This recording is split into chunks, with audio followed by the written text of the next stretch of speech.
കുട്ടികൾ ശ്വസിക്കുന്ന വായുവിന്റെ അളവ് സാധാരണ ഒരു വലിയ ആള് ശ്വസിക്കുന്നതിന്റെ ഓൾമോസ്റ്റ് ഡബിൾ ആണ്. ഇൻഫൻസ് ആണെങ്കിൽ ഓൾമോസ്റ്റ് ട്രിപ്പിൾ ആണ്. ചെറിയ കുട്ടികൾ 6 മാസത്തിന് താഴെയുള്ള കുട്ടികൾ. സോ അത്രമാത്രം അവരുടെ ലങ്സിനെ അല്ലെങ്കിൽ അവരുടെ എയർ പാസേജിനൊക്കെ ഈ ഒരു പൊല്യൂട്ടഡ് എയർ എഫക്ട് ചെയ്യുന്നുണ്ടെന്ന് മനസ്സിലാക്കാം. കോവിഡിനെ പറ്റി നമുക്കൊക്കെ അറിയാം. കോവിഡിന്റെ സമയത്ത് കോവിഡ് കൊണ്ട് ഡയറക്ട്ലി മരിച്ച ആള് എത്ര പേരുണ്ടെന്ന് ചോദിച്ചു കഴിഞ്ഞാൽ ഒരുപക്ഷെ കുറവാണ്. എന്നാൽ കോവിഡിന് ശേഷം അല്ലെങ്കിൽ കോവിഡ് വന്ന ആ സമയത്ത് തന്നെ നമുക്ക് ഓൾറെഡി ഉണ്ടായിരുന്ന മറ്റ് പല അസുഖങ്ങളും വളരെ കൂടുതലാവുകയും അതിനുശേഷം ആ അസുഖത്തിന്റെ കാരണം കൊണ്ടോ അല്ലെങ്കിൽ പിന്നീട് അതിന്റെ പിന്നീട് ശരീരം അതുമായിട്ട് റിയാക്ട് ചെയ്യേണ്ടി വരികയൊക്കെ ചെയ്തിട്ട് അങ്ങനെയും ഒത്തിരി ഡെത്ത് ഉണ്ടായിരുന്നു. എയർ പൊല്യൂഷൻ നമ്മുടെ പല അസുഖങ്ങളെയും അല്ലെങ്കിൽ പല സിസ്റ്റത്തിനെയും ബാധിക്കുന്നത് ഏതാണ്ട് ഈ രീതിയിലൊക്കെ തന്നെയാണ്. കാറിനകത്തുള്ള എയർ നോർമലി പുറത്തുള്ള എയറിനേക്കാൾ 15 മടങ്ങ് പൊല്യൂട്ടഡ് ആയിരിക്കും. അതുപോലെ തന്നെ ഇതേ കാറ് നമ്മളൊരു ട്രാഫിക് ജംഗ്ഷനിലാണെന്ന് വിചാരിച്ചോ. ഈ ജംഗ്ഷൻ നിൽക്കുന്ന സമയത്ത് അതിനകത്തുള്ള എയർ അപ്രോക്സിമേറ്റ്ലി 29 മടങ്ങ് പൊല്യൂട്ടഡ് ആണെന്നാണ് പറയുന്നത്. 1-2 മൂവിയിലൊക്കെ കാണിച്ചിരിക്കുന്ന ഒരു രീതി തന്നെ കാർബൺ മോണോക്സൈഡ് നമ്മുടെ റൂമിലേക്ക് എക്സ്ട്രാ കടത്തി വിട്ടിട്ട് ഒരു കില്ലിംഗ് മെത്തേഡ് തന്നെ കാണിച്ചു. എന്ന് വെച്ച് കഴിഞ്ഞാൽ അത്രമാത്രം ടോക്സിക് ആയിട്ടുള്ള ഈ എയർ നമ്മളെ എങ്ങനെ ഇല്ലാതാക്കുന്നു, നമ്മുടെ ജീവനുള്ള കോശങ്ങളെ എങ്ങനെ ഇല്ലാതാക്കുന്നു എന്ന് ഒരുപക്ഷെ ഐഡന്റിഫൈ ചെയ്യാൻ പോലും ചിലപ്പോൾ സമയമെടുത്തേക്കാം. നോർമൽ പോസ്റ്റ്മോർട്ടത്തിൽ ഒന്നും അത് വന്നേക്കില്ല. ഫാറ്റ് ലോസ് അല്ലെങ്കിൽ വെയിറ്റ് മാനേജ്മെന്റ് പ്രോഗ്രാമിലേക്കൊക്കെ പോകുന്ന സമയത്ത് ഈ കൊഴുപ്പ് ശരീരത്തിൽ നിന്ന് പുറന്തള്ളാനോ അല്ലെങ്കിൽ യൂസ് ചെയ്യാനോ ശ്രമിക്കും. അങ്ങനെ യൂസ് ചെയ്യാൻ ശ്രമിക്കുന്ന സമയത്ത് എനർജിയിലേക്ക് കൺവേർട്ട് ചെയ്യുമ്പോൾ ഈ ഫാറ്റിനകത്തുള്ള ടോക്സിൻസും പുറത്തേക്ക് വരും, ബ്ലഡിലേക്ക് വരും. ഇത് ബ്ലഡിന് പിന്നീട് പ്രശ്നങ്ങൾ ഉണ്ടാകും. എയർ പൊല്യൂഷൻ അല്ലെങ്കിൽ വായു മലിനീകരണം നമ്മളെ സംബന്ധിച്ച് തരുന്ന പ്രധാനപ്പെട്ട ചില കാര്യങ്ങൾ എന്തൊക്കെയാണ്? ഒന്ന്, പലതരത്തിലുള്ള ടോക്സിൻസ് തരും. അത് നമ്മുടെ ബ്ലഡിലേക്ക് എത്താം. ഈ ഒരു ടോപ്പിക്കിനെ പറ്റി ഇത്രയും കൂടുതൽ പറയേണ്ട ആവശ്യം വന്നത് തന്നെ നമ്മൾ ഇതിനെപ്പറ്റി ഒരുപാട് ബോധറല്ല എന്നുള്ളത് കൊണ്ടാണ്. ഇതൊക്കെ അറിഞ്ഞു കഴിഞ്ഞാലും നമ്മൾ ഉപയോഗിക്കുന്ന പ്ലാസ്റ്റിക്കിന്റെ അളവോ, ഞാൻ പറഞ്ഞില്ലേ ബ്രഹ്മപുരത്ത് ഏതാണ്ട് 10 ദിവസം കഴിഞ്ഞപ്പോൾ തന്നെ റിപ്പോർട്ട് വന്നിട്ടുണ്ടായിരുന്നു ഫയർ ഫോഴ്സിന് അവിടെ ഒരു കൺട്രോളും കിട്ടാത്തതിന്റെ ഒരു പ്രധാന കാരണം പ്ലാസ്റ്റിക് ആണെന്ന്. എന്നാലും പ്ലാസ്റ്റിക്കിന്റെ ഉപയോഗം നമ്മളൊന്നും കുറച്ചിട്ടില്ല. പ്ലാസ്റ്റിക് ഒന്നും കത്തിക്കുന്നത് പോലും നമ്മൾ കുറച്ചിട്ടില്ല. പല സ്ഥലത്തും നടക്കുന്നുണ്ട്. അപ്പം അങ്ങനെയുള്ള ഇതിലേക്ക് ഒന്ന് കറക്റ്റായിട്ട് ബോധവാനാക്കുക എന്നുള്ള ഉദ്ദേശത്തോടു കൂടി തന്നെയാണ് ഇന്നിപ്പോ ഇത്രയും ലെങ്തി ആയിട്ട് എടുത്തത്.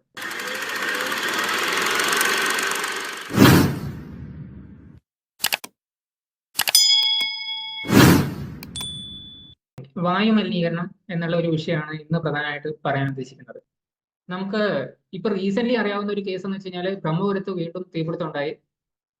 ഇത് മാതൃഭൂമിയിലെ ഒരു ന്യൂസാണ്, സ്വന്തം ലേഖിക പറഞ്ഞാണ്. എന്തായാലും 2 മാർച്ചിന് തുടങ്ങിയ ഏതാണ്ട് 60 ഏക്കറിലോളം വേസ്റ്റായി കിടക്കുന്ന സാധനങ്ങൾ, അത്രയും ഏക്കറുകളോളം കിടക്കുന്ന സാധനങ്ങളിൽ തീപിടിച്ചിട്ട് പിന്നെ എറണാകുളത്ത് പൂർണ്ണമായിട്ട് ആ ഒരു വിഷ പുക തന്നെ ഉണ്ടാവുകയും ഇൻക്ലൂഡിങ് പല കാറ്റഗറിയിലുള്ള ആൾക്കാരുടെ ദേഹാസ്വാസ്ഥ്യം അനുഭവപ്പെടുകയും പിന്നീട് വളരെ കൂടുതലായിട്ട് അതിനെപ്പറ്റി കണ്ടു.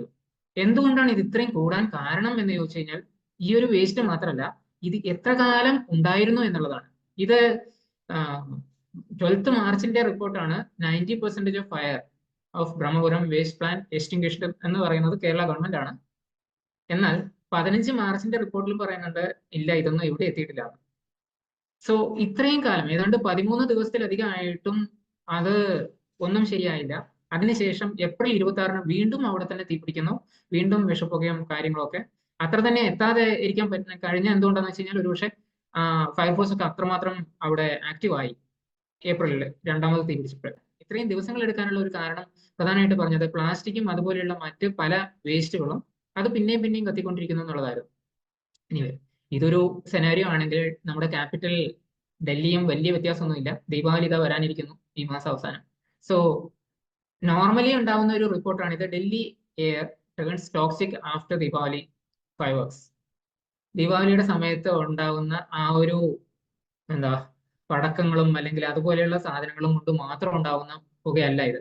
അവിടുത്തെ കപ്പാസിറ്റി, ആൾക്കാരുടെ പോപ്പുലേഷൻ ഡെൻസിറ്റി, അതുപോലെ തന്നെ വാഹനങ്ങളുടെ ഡെൻസിറ്റി, ഇങ്ങനെയുള്ള പല കാരണങ്ങൾ ഒരുമിച്ച് വരികയും അതിൻ്റെ ഒന്നിച്ച് ഈ ഒരു ദീപാവലിയുടെ ക്രാക്കേഴ്സിന്റെ പുകയും ഒക്കെ കൂടി വരുന്ന സമയത്താണ് അത് നമുക്ക് സഹിക്കാൻ പറ്റാത്ത ഒരു രീതിയിലേക്ക് എത്തുന്നതും.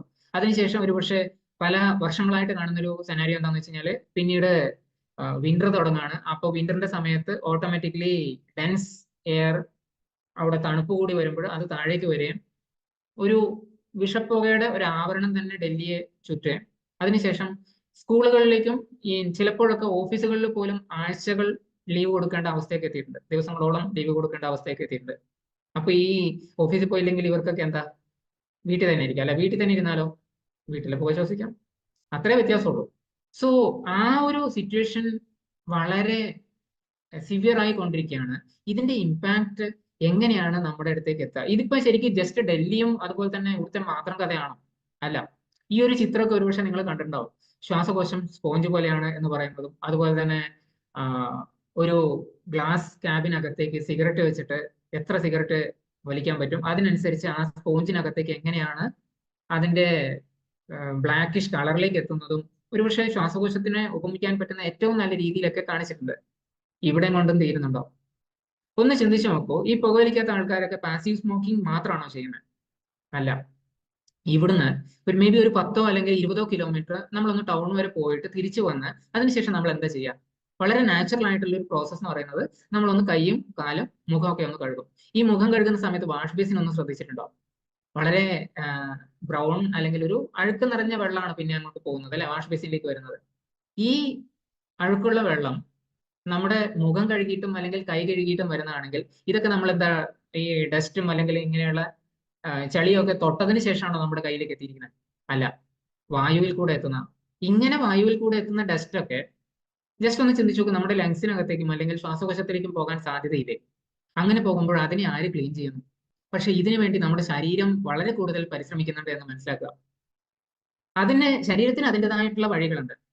നമ്മൾ ശരീരത്തിനെ സപ്പോർട്ട് ചെയ്യുന്നുണ്ടെങ്കിൽ മാത്രം അതിലേക്ക് നമുക്ക് അവസാനം ആവുമ്പോഴേക്ക് എത്താം.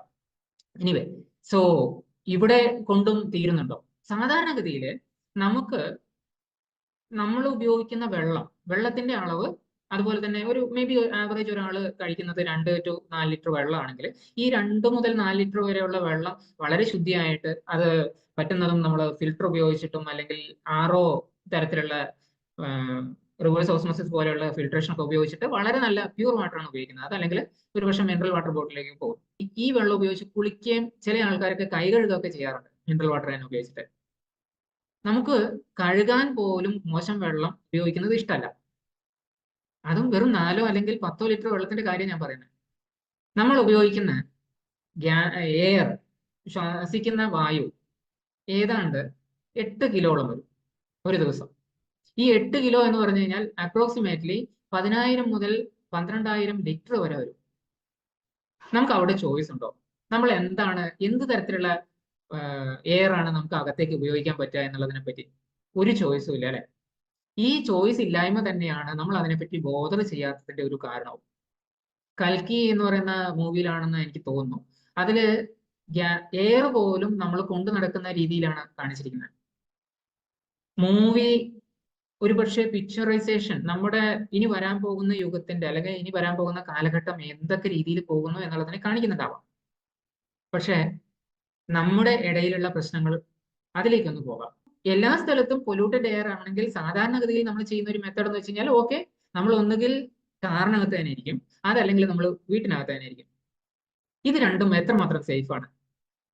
എനിക്ക് ഒരുപാടൊന്നും അതിനെപ്പറ്റി അറിയില്ല. സ്റ്റിൽ ഞാൻ ചെറിയ കാര്യങ്ങൾ പറഞ്ഞു കഴിഞ്ഞാൽ, കാറിനകത്തുള്ള എയർ നോർമലി പുറത്തുള്ള എയറിനേക്കാൾ 15 മടങ്ങ് പൊല്യൂട്ടഡ് ആയിരിക്കും.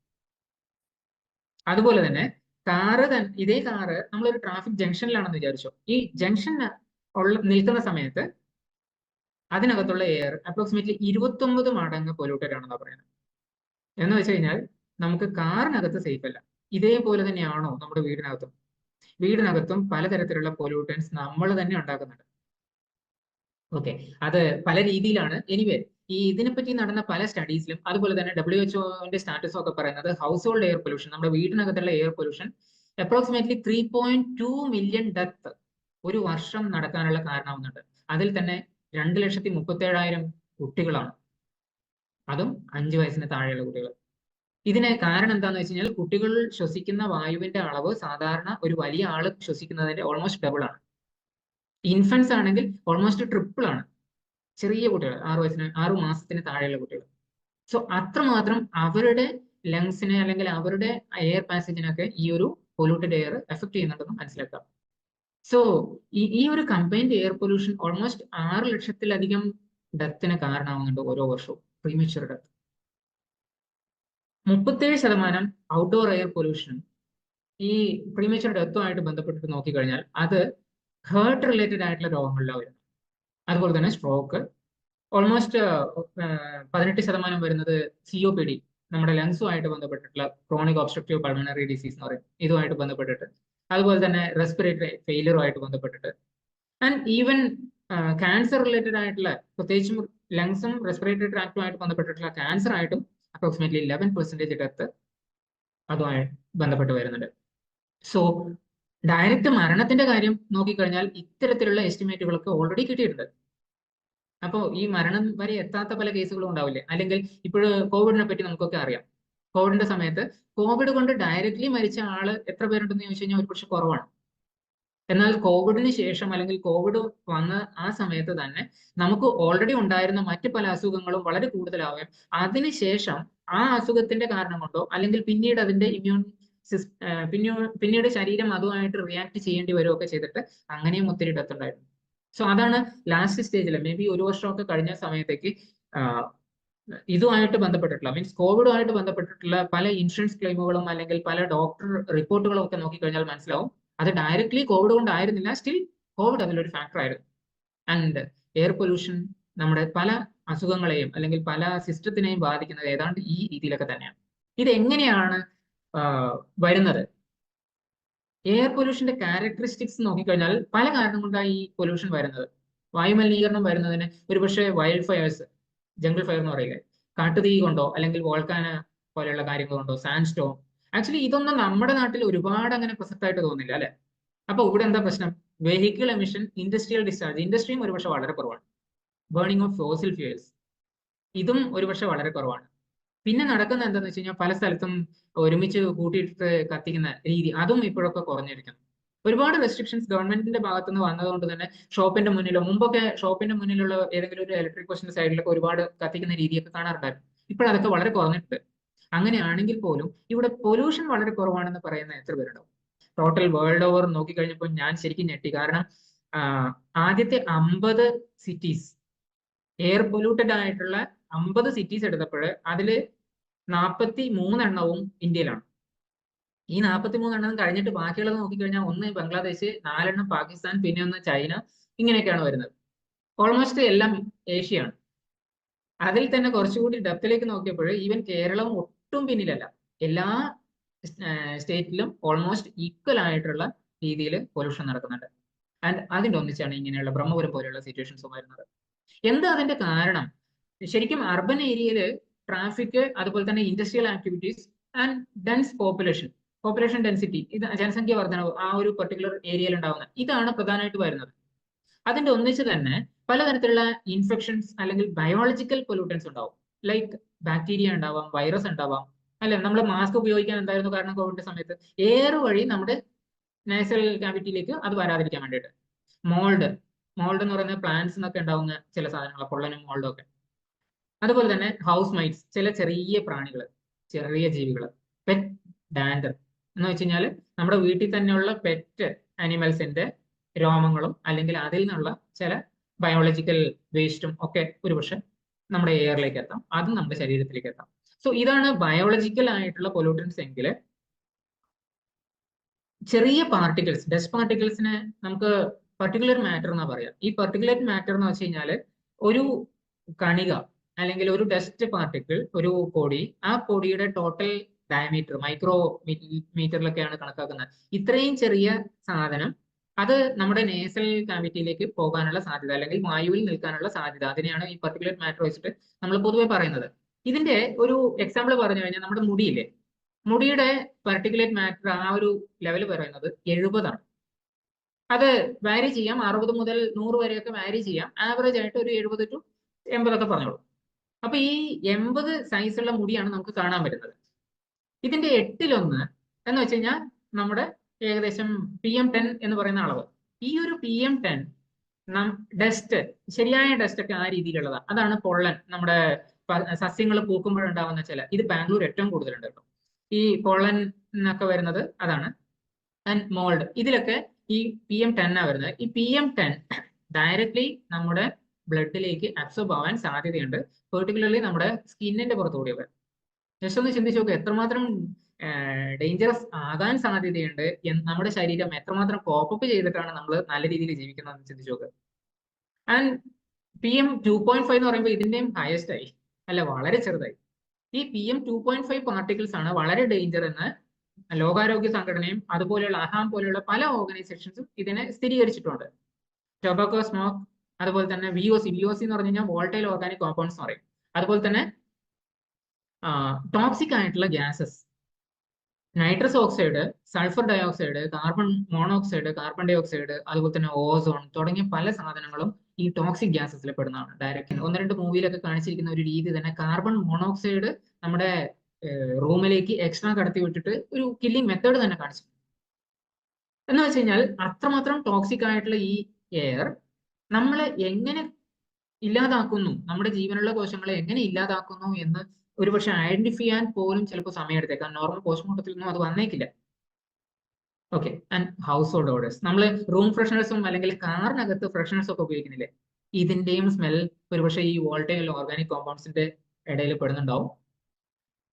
അതുകൂടാതെ PCBs എന്ന് പറയും, പോളിക്ലോറിനേറ്റഡ് ബൈഫീനൈൽസ് എന്ന് പറയുന്ന ഒരു കാറ്റഗറി. ഇതൊക്കെ ആണ് പ്രധാനമായിട്ടുള്ള എയർ പൊല്യൂട്ടൻസ്. ഈ എയർ പൊല്യൂഷൻ നമ്മളെ എങ്ങനെ ഇമ്പാക്ട് ചെയ്യുന്നു? ഞാനും അതേ റൂമിൽ തന്നെ ഉണ്ടായിരുന്നല്ലോ, പക്ഷെ എനിക്കത് ശ്വാസതടസ്സം ഉണ്ടാക്കിയില്ലല്ലോ എന്ന് ചോദിക്കുന്ന ആൾക്കാരെ ഞാൻ കണ്ടിട്ടുണ്ട്. കാരണം മുമ്പൊരു കാലത്ത് എനിക്കും ഈ ഒരു ആസ്മ റിലേറ്റഡ് ആയിട്ടുള്ള ഇഷ്യൂസ് ഉണ്ടായിരുന്നു.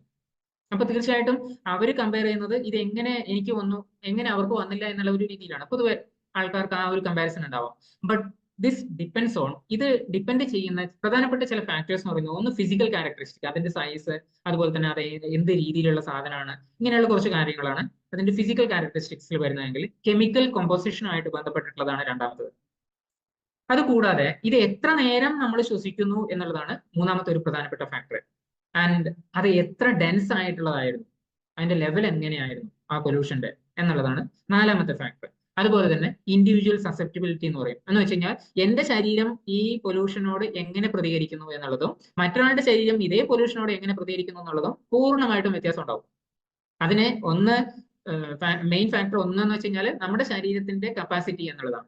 അതിനെ ഉപരോധിക്കാനുള്ള അല്ലെങ്കിൽ എതിർത്ത് തോൽപ്പിക്കാനുള്ള നമ്മുടെ ശരീരത്തിന്റെ കപ്പാസിറ്റി. രണ്ടാമത്തത് നോർമൽ ഹെൽത്ത്. മൂന്നാമത്തത് എന്തെങ്കിലും തരത്തിലുള്ള അസുഖങ്ങൾ ഓൾറെഡി ഉണ്ടോ, ഏതെങ്കിലും അവയവത്തിനെ ബാധിച്ചിട്ടുണ്ടോ. ഇങ്ങനെയുള്ള കുറച്ച് ഫാക്ടറാണ് ഇതിനകത്ത് ഇൻഡിവിജ്വൽ സസെപ്റ്റിബിലിറ്റിയിൽ വരുന്നത്. സോ ഇതൊക്കെ ആണെങ്കിൽ ഈ മനുഷ്യന്റെ ശരീരത്തിന് ഇത് എങ്ങനെ ഇമ്പാക്ട് ചെയ്യുന്നു എന്നൊന്ന് ഓടിച്ചു പോവാം. സാധാരണഗതിയിൽ എയർ നമ്മുടെ ശരീരത്തിലേക്ക് കയറുന്ന പ്രധാനപ്പെട്ട 2 പാസേജസ്, ഒന്ന് സ്കിന്നും മറ്റേത് നേസൽ പാസേജുമാണ്, നേസൽ കാവിറ്റി. ഈ നേസൽ കാവിറ്റി ആണ് നമ്മുടെ ഏറ്റവും പ്രധാനപ്പെട്ട പോർട്ടൽ എൻട്രി എന്ന് പറയാം. മീൻസ് അതാണ് ഏറ്റവും കൂടുതലായിട്ട് ഞാൻ നേരത്തെ ഇത്രയും ലിറ്റർ ശ്വസിക്കുന്നു എന്ന് പറഞ്ഞില്ലേ, എന്ന് വെച്ച് കഴിഞ്ഞാൽ അത്രയും കൂടുതലായിട്ട് നമ്മുടെ നേസൽ മൂക്ക് മുഖേനയാണ് അകത്തേക്ക് കയറുന്നത്. ഇതുകൊണ്ട് തന്നെ റെസ്പിറേറ്ററി ഹെൽത്ത് അല്ലെങ്കിൽ ശ്വാസകോശമായിട്ട് ബന്ധപ്പെട്ടിട്ടുള്ള ആരോഗ്യത്തിനെ ഇത് കൂടുതലായിട്ട് ബാധിക്കുന്നുണ്ട്. ആസ്മ റിലേറ്റഡ് ആയിട്ടുള്ള ഇഷ്യൂസ് ഇതുവരെ ഇല്ലെങ്കിൽ നമ്മൾ കണ്ടിന്യൂസ് ആയിട്ട് ഇത് ശ്വസിക്കുമ്പോൾ തീർച്ചയായിട്ടും അത് ഉണ്ടാവാം. ഓൾറെഡി ആസ്മ ഉള്ള ആളാണെങ്കിൽ, ആസ്മ എന്ന് പറയുന്നത് എന്താണ്, നമ്മുടെ ശരീരത്തിന്റെ പ്രത്യേകിച്ച് ഈ ഒരു നേസൽ കാവിറ്റിയിൽ നിന്ന് അകത്തേക്ക് പോകുമ്പോൾ റെസ്പിറേറ്ററി ട്രാക്റ്റിലേക്കുള്ള ശ്വാസനാളത്തിലേക്കുള്ള ആ ഒരു വഴിയിൽ ഇൻഫ്ലമേഷൻ വന്നിട്ട് എയർ ബ്ലോക്ക് ആവുകയാണ് ചെയ്യുന്നത്. അല്ലെങ്കിൽ വേണ്ടത്ര എയർ കിട്ടുന്നില്ല. എയർ സാധാരണഗതിയിൽ പല ഓക്സിജൻ കൂടാതെ പല വാതകങ്ങളും അടങ്ങിയിട്ടുള്ളതാണ്. ഓക്കെ. അതിൽ കൂടുതലും ഉള്ളത് നൈട്രജൻ ആണ്. ഓക്സിജൻ അറൌണ്ട് 17 to 21% മാത്രമേ വരുന്നുള്ളൂ. ഈ ഓക്സിജൻ ഹെവി കോൺസെൻട്രേഷനിൽ നമ്മൾ എടുത്തു കഴിഞ്ഞാൽ അത് തന്നെ നമുക്ക് ഒരുപക്ഷെ ടോക്സിക് ആവാം. സോ അത്രമാത്രം ഓക്സിജൻ ഒരുമിച്ച് എടുക്കാനും പാടില്ല. അപ്പൊ ഇതിനകത്തേക്ക് നേരിട്ട് നമ്മൾ, അതാണ് ഓസോൺ എന്ന് പറഞ്ഞൊരു ടോക്സിക് വന്നത് കേട്ടോ നേരത്തെ. സോ ഇതിനകത്തേക്ക് ഈ നാസൽ പാസേജിനകത്തൂടെ എയർ പോയിട്ട് അത് ആസ്മ റിലേറ്റഡ് ആയിട്ടുള്ള ഇഷ്യൂസ് ഉണ്ടാക്കുകയോ അല്ലെങ്കിൽ അത് സിവിയർ കൂടുതൽ ബുദ്ധിമുട്ടുണ്ടാക്കുകയോ ചെയ്യാം. അതുപോലെ തന്നെയാണ് COPD എന്ന് പറയുന്നത്, ക്രോണിക് ഒബ്സ്ട്രക്റ്റീവ് പൾമണറി ഡിസീസ്. ബെൻസീനും ഫോർമാൽഡിഹൈഡും കാർസിനോജൻസ് ആണ്, ക്യാൻസർ കോസിംഗ് കോമ്പൗണ്ട്സ് ആണ് അതിന് പറയാം.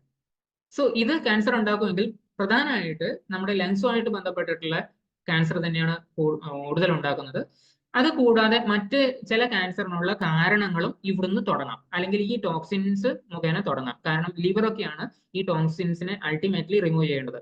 ടോക്സിൻസ് PM2.5 പോലെയുള്ള പാർട്ടിക്കിൾസ് എവിടത്തേക്ക് എത്തുമെന്ന് പറഞ്ഞു, ബ്ലഡിലേക്ക്. ഈ ബ്ലഡ് എവിടുന്ന ഫിൽട്ടർ ചെയ്ത് അല്ലെങ്കിൽ അതിൽ നിന്ന് ടോക്സിൻസിനെ റിമൂവ് ചെയ്യുന്നത് നമ്മുടെ ലിവറും കിഡ്നിയാണ്. അപ്പൊ പ്രധാനമായിട്ട് ലിവറാണ് അതിൽ വർക്ക് ചെയ്യുന്നത്. ഈ ലിവർ എന്ത് ചെയ്യും? പലതരത്തിലുള്ള ടോക്സിൻസിനെയും ഒന്നുകിൽ ഫാറ്റിലേക്ക് കൊണ്ടുപോയിട്ട് ഫാറ്റിനകത്ത് നിറച്ച് അതിനെ പുറത്തേക്ക് തള്ളാൻ ശ്രമിക്കും. ഇൻ കേസ് അത് തള്ളിയില്ലെങ്കിൽ ഇതേ ഫാറ്റ് തന്നെ എവിടെയെങ്കിലും സ്റ്റോർ ആവും ശരീരത്തിൽ. പുറത്തേക്ക് പോയില്ലെങ്കിൽ അത് സ്റ്റോർ ആവും. ഈ സ്റ്റോർ ആവുന്ന ഫാറ്റ് പിന്നെ എപ്പോഴും നമുക്ക് ഉണ്ടാക്കുന്ന സമയം നമ്മൾ ഫാറ്റ് ലോസ് അല്ലെങ്കിൽ വെയിറ്റ് മാനേജ്മെന്റ് പ്രോഗ്രാമിലേക്കൊക്കെ പോകുന്ന സമയത്ത് ഈ കൊഴുപ്പ് ശരീരത്തിൽ നിന്ന് പുറന്തള്ളാനോ അല്ലെങ്കിൽ യൂസ് ചെയ്യാനോ ശ്രമിക്കും. അങ്ങനെ യൂസ് ചെയ്യാൻ ശ്രമിക്കുന്ന സമയത്ത് എനർജിയിലേക്ക് കൺവേർട്ട് ചെയ്യുമ്പോൾ ഈ ഫാറ്റിനകത്തുള്ള ടോക്സിൻസും പുറത്തേക്ക് വരും, ബ്ലഡിലേക്ക് വരും. ഇത് ബ്ലഡിന് പിന്നീട് പ്രശ്നങ്ങൾ ഉണ്ടാകും. സോ അങ്ങനെ പല രീതിയിലാണ് ഇത് ശരീരത്തിൽ വർക്ക് ചെയ്യുന്നത്, പ്രത്യേകിച്ചും പൊല്യൂഷൻ അല്ലെങ്കിൽ ടോക്സിൻസ്. ഓക്കെ, രണ്ടാമത്തെ ഒരു സിസ്റ്റം എന്ന് പറയുന്നത് കാർഡിയോ വാസ്കുലർ ഹെൽത്തുമായിട്ട് ബന്ധപ്പെട്ടിട്ട് നമ്മുടെ രക്തചംക്രമണ വ്യവസ്ഥ. ഇതില് ഒന്ന് BP കൂടാം, അതുപോലെ തന്നെ ഹേർട്ട് ഡിസീസ് പോലെയുള്ള കാര്യങ്ങൾ കൂടാം. കാരണം ഹേർട്ടിന് കൂടുതലായിട്ട് വർക്ക് ചെയ്യേണ്ടി വരും, അല്ലെങ്കിൽ ശരിയായ വർക്കിന് വേണ്ട ഓക്സിജനോ മറ്റു കാര്യങ്ങളോ കിട്ടുന്നുണ്ടാവില്ല. ഈ ശ്വാസകോശം എങ്ങനെയാണ് നമ്മുടെ ശരീരത്തിലേക്ക് ഓക്സിജൻ തരുന്നത്? നമ്മുടെ ഹേർട്ടിൽ നിന്നുള്ള രക്തം, അശുദ്ധ രക്തം ഈ നമ്മുടെ ശ്വാസകോശത്തിന്റെ ആൽബിയോളൈ എന്ന് പറയുന്ന ആ ചെറിയ സഞ്ചികളിൽ അവിടെ എത്തിയിട്ട് അശുദ്ധരക്തം അവിടെ എത്തുമ്പോൾ അതിൽ നിന്നുള്ള കാർബൺ ഡൈ ഓക്സൈഡ് പുറത്തേക്കും ശ്വാസകോശത്തിൽ നിന്നുള്ള ഓക്സിജൻ ഈ ബ്ലഡിലേക്കും വന്നിട്ട് അവിടെ തിരിച്ചത് ശുദ്ധരക്തമായിട്ട് അല്ലെങ്കിൽ ഓക്സിജൻ അടങ്ങിയ രക്തമായിട്ട് തിരിച്ച് നമ്മുടെ ഹൃദയത്തിലേക്ക് എത്തും. ഹൃദയം അത് ശരീരത്തിലെ എല്ലാ ഭാഗത്തേക്കും പമ്പ് ചെയ്യാണ് ചെയ്യുന്നത്. സോ അങ്ങനെ ചെയ്യുന്ന സമയത്ത് ഈ സിസ്റ്റം ശരിയായിട്ട് വർക്ക് ചെയ്യുന്നുണ്ടാവില്ല. ഒരുപക്ഷെ ഓക്സിജൻ വേണ്ട അളവിൽ കിട്ടുന്നുണ്ടാവില്ല. അതുപോലെ തന്നെ അതുകൊണ്ടും നമ്മുടെ ഹേർട്ടിന് പ്രശ്നം ഉണ്ടാവാം. സ്ട്രോക്ക് പോലെയുള്ള പ്രശ്നങ്ങൾക്ക് കാരണമാവാം. ആർട്ടീരിയൽ ഡാമേജ്, രക്തക്കുഴലുകൾക്ക് ഡാമേജ് സംഭവിക്കാം. കാരണം എന്താണെന്ന് വെച്ച് കഴിഞ്ഞാൽ ഈ ടോക്സിൻസും പാർട്ടിക്കിൾസും രക്തക്കുഴലുകളിൽ എവിടെയെങ്കിലും അടിഞ്ഞുകൂടുകയാണെങ്കിൽ, നേരത്തെ ഞാൻ കൊഴുപ്പിന്റെ കാര്യം പറഞ്ഞു, അതുപോലെ തന്നെ ഇതും അടിഞ്ഞുകൂടുകയാണെങ്കിൽ ഈ അടിഞ്ഞുകൂടുന്നത് ഒരുപക്ഷെ നമ്മുടെ ശരീരത്തിന് ദോഷകരമായി ബാധിക്കാം. അവിടെ സ്ട്രോക്ക് വരാനോ അല്ലെങ്കിൽ മറ്റ് ഡാമേജസ് വരാനോ സാധ്യതയുണ്ട്. ഹേർട്ട് റീതം അല്ലെങ്കിൽ ഹേർട്ടിന്റെ ഒരു കറക്റ്റ് ആയിട്ടുള്ള ഒരു റിതം ഉണ്ട് അല്ലെ, 72 പൾസ് റേറ്റ് എന്നൊക്കെ പറയുന്ന ആ ഒരു പൾസ് റേറ്റ് അല്ലെങ്കിൽ റിതത്തിനെ ഇത് ബ്ലോക്ക് ചെയ്യാം, അല്ലെങ്കിൽ അതിൽ ഡിസ്റപ്ഷൻ ഉണ്ടാക്കാം. മറ്റൊരു ഫാക്ടർ എന്ന് പറയുന്നത് നെർവസ് സിസ്റ്റം. നമ്മുടെ നെർവസ് സിസ്റ്റമായിട്ട് ബന്ധപ്പെട്ടിട്ട് നമ്മൾ എന്തൊക്കെയാണ് ചെയ്യുന്നത്? ഞാനിപ്പോ നെക്സ്റ്റ് മൊമെന്റിൽ എന്താണ് പറയേണ്ടതെന്ന് ചിന്തിക്കുന്നതും അല്ലെങ്കിൽ ആ ഒരു ഒഴുക്ക് വരുന്നതും ഒക്കെ എങ്ങനെയാണ്? നമ്മുടെ നെർവസ് സിസ്റ്റം ശരിയായിട്ട് വർക്ക് ചെയ്യുന്നുണ്ടോ? അവിടെ കോഗ്നിഷൻ എന്ന് പറയുന്നത് നമുക്ക് ഒരു കാര്യത്തിനെ അനലൈസ് ചെയ്തിട്ട് അപഗ്രഥിച്ച് അതിൽ നിന്ന് നെക്സ്റ്റ് കാര്യങ്ങൾ കണ്ടുപിടിക്കാനോ അല്ലെങ്കിൽ തീരുമാനിക്കാനോ ഒക്കെ വേണ്ടിയിട്ടുള്ള ഒരു സിസ്റ്റമാണത്. ഈ നെർവസ് സിസ്റ്റത്തിന് കോഗ്നിറ്റീവ് ഡിക്ലൈൻ സംഭവിക്കുക എന്ന് പറഞ്ഞു കഴിഞ്ഞാൽ ചില സമയത്ത് പെട്ടെന്ന് നമുക്ക് ഡിസിഷൻ എടുക്കേണ്ട സമയത്തും ഡിസിഷൻ എടുക്കാൻ പറ്റാതിരിക്കുക. അതുകൊണ്ട് ഒരു ആക്സിഡന്റ് പോലും സംഭവിക്കാം അല്ലെ? അങ്ങനെയുള്ള നിക്ക് ഓഫ് ദ മൊമെന്റ് നമുക്ക് ആ ഇത് കിട്ടിയില്ലെങ്കിൽ ചില സമയത്ത് പേരുകൾ പെട്ടെന്ന് കിട്ടാതിരിക്കുക, പല രീതിയിൽ വരാം ആ കോഗ്നിറ്റീവ് ഡിക്ലൈൻ എന്ന് പറയുന്നത്. ഇത് പല ഏജുകളിലും വരാറുണ്ട്. പക്ഷേ നേരത്തെ വന്നു കഴിഞ്ഞാലോ അത് നമ്മുടെ ശരീരത്തിന് ഒട്ടാകെയും അതുപോലെ തന്നെ നമ്മുടെ ബ്രെയിൻ ഹെൽത്തിനെ നന്നായിട്ട് ബാധിക്കും. ആൻസൈറ്റി, ടെൻഷൻ ഉണ്ടാവുക പെട്ടെന്ന്, അതുപോലെ തന്നെ ഡിപ്രഷൻ പോലെയുള്ള പ്രശ്നങ്ങൾ, അൽഷിമേഴ്സ് ഡിസീസ്, ഓർമ്മക്കുറവ്, ഡെമൻഷ്യ, ഇങ്ങനെയുള്ള കാര്യങ്ങളൊക്കെ ഏർലി ഏജിൽ വരാനുള്ള, ഇപ്പോഴും അൽഷിമേഴ്സും ഡിമെൻഷ്യ ഒക്കെ ഇപ്പൊ വളരെ കൂടുതലായിട്ട് കാണുന്നുണ്ട് അല്ലെ? വൈറ്റമിൻ B12 ആണ് ഒരു റീസൺ എങ്കിൽ അതുകൊണ്ട് മാത്രം തീരുന്നില്ല. ഈ പ്രശ്നങ്ങൾ ഒരു പക്ഷേ മുമ്പൊക്കെ 70 80 വയസ്സ് കഴിഞ്ഞിട്ടാണ് ആൾക്കാരിൽ കാണപ്പെട്ടിരുന്നതെങ്കിൽ ഇപ്പൊ ഒരു 50 വയസ്സ് അല്ലെങ്കിൽ 60 വയസ്സ് ആകുമ്പോഴേക്ക് തന്നെ അൽഷിമേഴ്സ് ഒക്കെ കാണാൻ തുടങ്ങിയിട്ടുണ്ട്. റീസൺ പലതാകാം. ഓക്കെ, നെക്സ്റ്റ് ഒരു സിസ്റ്റം എന്ന് പറയുന്നത് റീപ്രൊഡക്റ്റീവ് സിസ്റ്റം ആണ്. നമ്മുടെ പ്രത്യുൽപാദന വ്യവസ്ഥ സ്ത്രീകളുടെയും പുരുഷന്റെയും വളരെ നല്ല രീതിയിൽ വർക്ക് ചെയ്യാൻ വേണ്ടിയിട്ട് ഒരുപാട് ഹോർമോൺസ് വർക്ക് ചെയ്യുന്നുണ്ട് അല്ലെ? ഈ ഹോർമോണുകളൊക്കെ ശരിയായ രീതിയിൽ പോകുമ്പോഴാണ് തീർച്ചയായിട്ടും നമ്മുടെ ഒരു സ്മൂത്ത് പ്രഗ്നൻസി ഉണ്ടാവുന്നതെന്ന് വേണമെങ്കിൽ പറയാം. പ്രഗ്നൻസി റിലേറ്റഡ് ആയിട്ടുള്ള കോംപ്ലിക്കേഷൻസും മിസ്കാരേജസും ഇതിന് മുകളിലൊക്കെ ഒത്തിരി റിസർച്ചുകളും സ്റ്റഡികളും ഒക്കെ നടന്നിട്ടുണ്ട്. അതിലൊക്കെ പ്രധാനമായിട്ട് പറയുന്നത് എയർ പൊല്യൂഷൻ ഒരു പ്രധാന ഫാക്ടറാണെന്നാണ്. സോ അഡ്മിറ്റ് ചെയ്യുന്ന സമയത്ത്, പ്രഗ്നൻസി ഡെലിവറി റിലേറ്റഡ് ആയിട്ട് അഡ്മിറ്റ് ചെയ്യുന്ന സമയത്ത് ഹോസ്പിറ്റൽ പൊല്യൂട്ടഡ് സിറ്റിയിലാണോ എന്ന് തീർച്ചയായിട്ടും ഒന്ന് ചെക്ക് ചെയ്യാം. ലോ ബർത്ത് വെയിറ്റ്, ആ ഒരു 10 മാസത്തെ പ്രഗ്നൻസിക്ക് ശേഷമാണ് ഒരു കുട്ടിയുടെ ബർത്ത് വെയിറ്റ് കറക്റ്റ് ആയിട്ട് ഉണ്ടാവുന്നത് അല്ലെ? ആ സമയത്ത് കഴിക്കുന്ന ഭക്ഷണം, പല ഫാക്ടർ അവിടെയും ഉണ്ട്. എഗെയിൻ പൊല്യൂട്ടഡ് ആയിട്ടുള്ള എൻവയോൺമെന്റിലാണ് ഈ 10 മാസം കഴിഞ്ഞതെങ്കിൽ ആ ഒരു സ്ത്രീയുടെ വയറ്റിലുള്ള കുട്ടിയുടെ ബർത്ത് വെയിറ്റ്, ആ പ്രസവത്തിന്റെ സമയത്തുള്ള ബർത്ത് വെയിറ്റ്, ജനന വെയിറ്റ് വളരെ കുറവായിരിക്കും എന്ന് കാണുന്നുണ്ട്. അതുപോലെ തന്നെ ഫുൾ ടേം അല്ലെങ്കിൽ 10 മാസം 9 മാസവും 10 ദിവസവും 280 ഡേയ്സ് കഴിയുന്നതിന് മുമ്പ് തന്നെ പ്രസവിക്കാനുള്ള ചാൻസസ് കൂടുന്നുണ്ട്. ഇത് ആ ഒരു ചെറിയ കുട്ടിയിൽ തന്നെ, ഇൻഫന്റിൽ തന്നെ ഓർഗനോജെനിസിസ് അല്ലെങ്കിൽ ഓർഗൻ ഫോർമേഷനെ ബാധിക്കുന്നു. അതുപോലെ തന്നെ കുട്ടിയുടെ ഇമ്മ്യൂണിറ്റി റിലേറ്റഡ് ആയിട്ടും വളരെ കൂടുതലായിട്ട് ഇത് ബാധിക്കുന്നുണ്ട്. ഇവിടെയും തീരുന്നില്ല. നോർമലി ഒരു അമ്മയുടെ വയറ്റിലുള്ള കുഞ്ഞിന് അമ്മയുടെ ഹോർമോണൽ ചേഞ്ചസ് എന്തൊക്കെയുണ്ടോ അതൊക്കെ തീർച്ചയായിട്ടും ആ കുഞ്ഞിനെയും ബാധിക്കുന്നുണ്ട്. അതുകൊണ്ട് തന്നെ അത് മറ്റു പല കോംപ്ലിക്കേഷൻസിലേക്കും പോകുന്നുണ്ട്. ഇനി അതിന്റെയൊക്കെ സ്റ്റാറ്റിസ്റ്റിക്സ് കണ്ടുപിടിക്കാനുള്ള ബുദ്ധിമുട്ട് കൊണ്ടായിരിക്കാം പലതരത്തിലുള്ള റിസർച്ചുകളും നടന്നു കാണുന്നില്ല. എൻഡോക്രൈൻ സിസ്റ്റം, ഇപ്പൊ ഞാൻ പറഞ്ഞ ഹോർമോണൽ വ്യവസ്ഥയുമായിട്ട് ബന്ധപ്പെട്ട് തന്നെ നേരിട്ട് പറയുകയാണെങ്കിൽ തൈറോയിഡ് ഹോർമോൺ അല്ലെങ്കിൽ തൈറോയിഡിൽ തന്നെ T3 ഹോർമോൺ അതിന്റെ ആക്റ്റീവ് ഫോം കൺവേർഷന് വേണ്ടിയിട്ട് ഒരു പക്ഷേ സിഗരറ്റ് സ്മോക്ക് ഡയറക്ട്ലി ഇമ്പാക്ട് ചെയ്യുന്നുണ്ട്, അല്ലെങ്കിൽ അതിന് ഗോയിട്രോജനിക് എഫക്ട് ഉണ്ടെന്ന് വേണമെങ്കിൽ പറയാം. സോ അത് തൈറോയിഡ് ഗ്ലാൻഡിന്റെ വീക്കത്തിനും ഗോയിറ്റർ ഫോർമേഷനും കാരണമാകാം. ഇതും കൂടാതെ മറ്റൊരു സ്പെസിഫിക്കേഷൻ വരുന്നത് എവിടെയാന്ന് വെച്ച് കഴിഞ്ഞാൽ പല പോപ്പുലേഷൻ അല്ലെങ്കിൽ പല രീതിയിലുള്ള ആളുകളിൽ ഇത് എങ്ങനെ സ്വാധീനിക്കുന്നു എന്നുള്ളതാണ്. കുട്ടികളെ പറ്റി ഞാൻ കുറച്ചു നേരത്തെ സൂചിപ്പിച്ചിട്ടുണ്ടായിരുന്നു. കുട്ടികൾ പൊതുവെ ശ്വസിക്കുന്ന വായുവിന്റെ അളവ് കൂടുതലാണ്. അതുകൊണ്ട് തന്നെ അവരിൽ ശ്വാസകോശ സംബന്ധമായിട്ടുള്ള അസുഖങ്ങൾക്കുള്ള സാധ്യത വളരെ കൂടുതലാണ്. അല്ലെ, ചെറുപ്പത്തിൽ ആസ്മ ഉണ്ടായിരുന്നു, പിന്നീട് അത് ഉണ്ടായില്ല എന്ന് പറയുന്ന കേൾക്കുന്ന അല്ലേ, ഒരു 10-12 വയസ്സാകുമ്പോഴേക്കും അത് ഒരു പക്ഷേ മാറി എന്നൊക്കെ പറയാം. റീസൺ അവരുടെ ശ്വാസകോശത്തിലേക്ക് എത്തുന്ന വായുവിന്റെ അളവ് കുറയുന്നതാവാം, അതല്ലെങ്കിൽ അവർ സിറ്റി മാറിയിട്ട് ഒരു പക്ഷേ ഗ്രാമത്തിലേക്ക് താമസിക്കാൻ വരുന്നതാവാം. ഇങ്ങനെ പല റീസൺസും അതിലുണ്ടാവാം.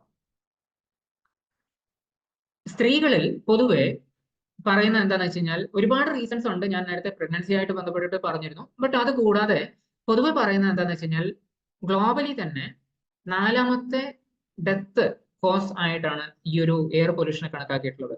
സോ വായുമലിനീകരണം പെർട്ടിക്കുലർലി സ്ത്രീകളെ കൂടുതൽ എഫക്ട് ചെയ്യാൻ ഒരു റീസൺ വരുന്നത് ഈ അവരുടെ ഹോർമോൺ വ്യവസ്ഥയുമായിട്ട് ബന്ധപ്പെട്ടിട്ടുള്ള അവർക്കുള്ള ഏറ്റക്കുറച്ചിലുകളും അല്ലെങ്കിൽ മന്ത്ലി സൈക്കിൾസും ഒക്കെ ആവാം ഒരു റീസൺ വരുന്നത്. പ്രായമുള്ള ആൾക്കാരിൽ ഓൾറെഡി പ്രീ എക്സിസ്റ്റിംഗ് കണ്ടീഷൻസ്, പല രീതിയിലുള്ള ആരോഗ്യ പ്രശ്നങ്ങൾ ഉണ്ടായിരിക്കാൻ സാധ്യത കൂടുതലുള്ളത് കൊണ്ട് തന്നെ അവരിൽ എയർ പൊല്യൂഷൻ കൊണ്ടുള്ള ബുദ്ധിമുട്ടുകളും കൂടി വരുന്നത് കാണാറുണ്ട്. അല്ലെ, പ്രായമുള്ള ഒരു 70 വയസ്സൊക്കെ കഴിഞ്ഞപ്പോഴേക്ക് ആസ്മ അത് സാധാരണമാണ് എന്ന് പറയുന്ന രീതിയിലേക്ക് ഇപ്പോഴെത്തിക്കഴിഞ്ഞു. പ്രീ എക്സിസ്റ്റിംഗ് കണ്ടീഷൻസ് എന്ന് പറയുന്നത് പൊതുവെ റെസ്പിറേറ്ററി അല്ലെങ്കിൽ കാർഡിയോവാസ്കുലാർ ചലഞ്ചസ് ആണെങ്കിൽ, രക്തചംക്രമണവും അതുപോലെ ശ്വാസകോശവുമായിട്ട് ബന്ധപ്പെട്ടിട്ടുള്ള അസുഖങ്ങളുള്ള ആൾക്കാരിൽ കൂടുതൽ പ്രശ്നങ്ങൾ ഉണ്ടാവാറുണ്ട്. അതുപോലെ തന്നെ ചില ആളുകളിൽ ഓൾറെഡി ന്യൂട്രീഷണൽ ഡെഫിഷ്യൻസി ഉണ്ടാവാറുണ്ട്. ആ ന്യൂട്രീഷണൽ ഡെഫിഷ്യൻസി, പോഷകാഹാരക്കുറവ് ഉണ്ടായിരുന്നെങ്കിൽ അതും ഈ എയർ പൊല്യൂഷനായിട്ട് ബന്ധപ്പെട്ടിട്ടുള്ള പ്രശ്നങ്ങളെ രൂക്ഷമാക്കാറുണ്ട്. സോ എന്താണ് നമ്മുടെ എൻവയോൺമെന്റുമായിട്ട് ബന്ധപ്പെട്ടിട്ട് ഇത് ഇത്രമാത്രം പ്രശ്നം ഉണ്ടാക്കുന്നുണ്ടോ? അവിടെയും നമുക്ക് യെസ് എന്നൊരു ആൻസർ ആണ് കിട്ടിയിട്ടുള്ളത്. പ്രത്യേകിച്ചും എയർ പൊല്യൂട്ടഡ് ആയിട്ടുള്ള എൻവയോൺമെന്റിലുള്ള സസ്യങ്ങളിൽ അതിന്റെ ന്യൂട്രീഷണൽ വാല്യൂ പൊതുവെ കുറവാണ്. എന്ന് വെച്ച് കഴിഞ്ഞാൽ നമ്മളിപ്പോ എയർ പൊല്യൂട്ടഡ് ആയിട്ടുള്ള ഒരു സ്ഥലത്ത് നിന്ന് വാങ്ങിക്കുന്ന പച്ചക്കറികളിലേക്ക് ന്യൂട്രീഷണൽ അളവ് ഒരു ഗ്രാമത്തിൽ പോയി നമ്മൾ വാങ്ങിക്കുമ്പോഴുള്ള ന്യൂട്രീഷണൽ അളവുമായിട്ട് വളരെ വ്യത്യാസമുണ്ട്. അത് ജസ്റ്റ് പൊതുവെ നമ്മൾ എന്താ പറയുന്നത്, ഗ്രാമത്തിലുള്ള പച്ചക്കറികൾ നമ്മൾ ടൗണിലേക്ക് എത്തുമ്പോഴേക്കും അതിനകത്ത് പലതരത്തിലുള്ള പെസ്റ്റിസൈഡ്സോ അല്ലെങ്കിൽ ഈവൻ പ്രിസർവേറ്റീവ്സ് ഒക്കെ അടിച്ചു വരുന്നുണ്ട്. അതുകൊണ്ടാണ് അതിന്റെ ടോക്സിക് എഫക്ട് കൂടുതൽ എന്നാണ്. ടോക്സിക് എഫക്റ്റിന്റെ മാത്രം വ്യത്യാസമല്ല, ഈവൻ ആ ഒരു പച്ചക്കറികൾ നമ്മുടെ ടൗണിൽ തന്നെ ഉണ്ടാക്കുന്നതാണെങ്കിൽ അതിനകത്ത് ആ പൊല്യൂഷൻ ഇമ്പാക്ട് കൊണ്ട് സസ്യങ്ങളിൽ എഗൈൻ റീസൺ അത് തന്നെയാണ്. നമ്മുടെ ശരീരം പോലെ തന്നെ സസ്യങ്ങളുടെ ശരീരവും ഈ ഒരു എയർ പൊല്യൂഷനെ കൂടുതലായിട്ട് ഉപരോധിച്ചു വയ്ക്കേണ്ടതുണ്ട്. അതുകൊണ്ട് തന്നെ അതിന്റെ പ്രധാനപ്പെട്ട ന്യൂട്രീഷണൽ കണ്ടന്റ്സ് ഒക്കെ ഒരുപക്ഷെ ആ ഉപരോധത്തിന് വേണ്ടി ഉപയോഗിക്കപ്പെടുന്നുണ്ടാവാം. പിന്നീട് ആ ഒരു സസ്യത്തിലുള്ള ന്യൂട്രീഷണൽ കണ്ടന്റ് അല്ലെങ്കിൽ നമ്മൾ കഴിക്കുന്ന ന്യൂട്രീഷണൽ കണ്ടന്റ് കുറയുന്നുണ്ടാവും. ഇത് നമ്മൾ പലതരത്തിലുള്ള ഡയറ്റുകളും പറയുന്ന സമയത്ത് സാധാരണ ചിന്തിക്കാറുണ്ട്, എന്താ ഓക്കെ നിങ്ങൾ 100 ഗ്രാം തക്കാളി കഴിക്കും അല്ലെങ്കിൽ 200 ഗ്രാം ക്യാരറ്റ് കഴിക്കും എന്നൊക്കെ പറഞ്ഞിട്ട് ഒരു അളവ് കൊടുത്തു കഴിഞ്ഞാൽ ഈ 200 ഗ്രാം ക്യാരറ്റിലുള്ള ആക്ച്വൽ അളവ് ന്യൂട്രീഷൻ നമുക്ക് കിട്ടുന്നുണ്ടാവില്ല എന്നർത്ഥം. ഓക്കെ, രണ്ടാമത്തെ ഒരു ഇമ്പാക്ട് വരുന്നത് വൈറ്റമിൻ ഡിയുമായിട്ട് ബന്ധപ്പെട്ടിട്ടാണ്. വൈറ്റമിൻ ഡി നമ്മുടെ ശരീരത്തിൽ ഉണ്ടാക്കുന്നത് അൾട്രാ വയലറ്റ് ബി റേസ് ആണ് അല്ലെ.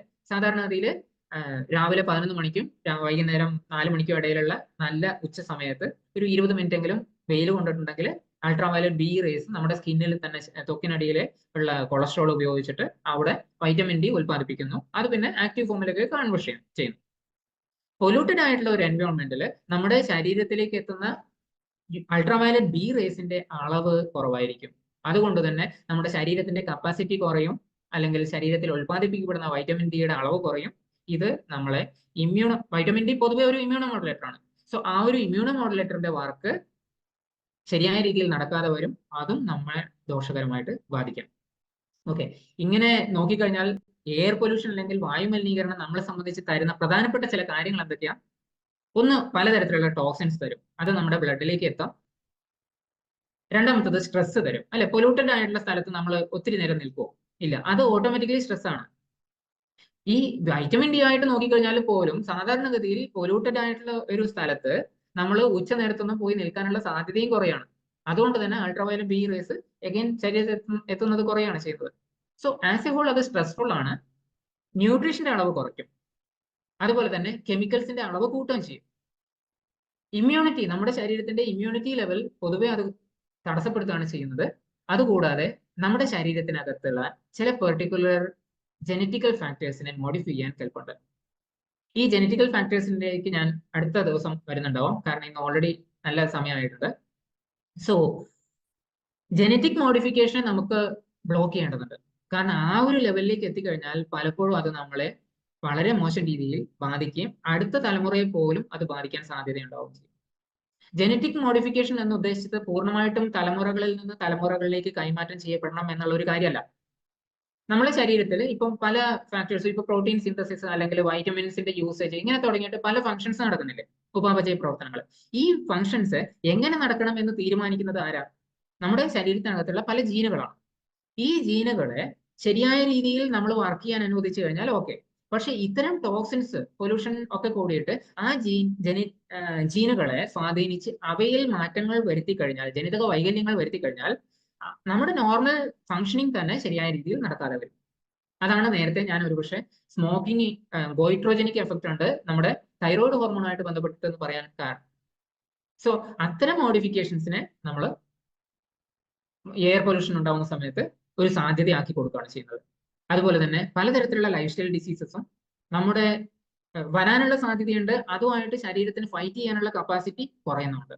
സോ ആസ് എ ഹോൾ വായുമലിനീകരണം നമ്മളെ സംബന്ധിച്ച് വളരെ ദോഷകരമായ രീതിയിലേക്ക് ഇമ്പാക്ട് ചെയ്യുന്നുണ്ട്, ഇനിയും കൂടുതലാവാനുള്ള സാധ്യതകളുണ്ട്. ഇതിനൊരു തടയിടേണ്ടത് തീർച്ചയായിട്ടും നമ്മൾ തന്നെയാണ്.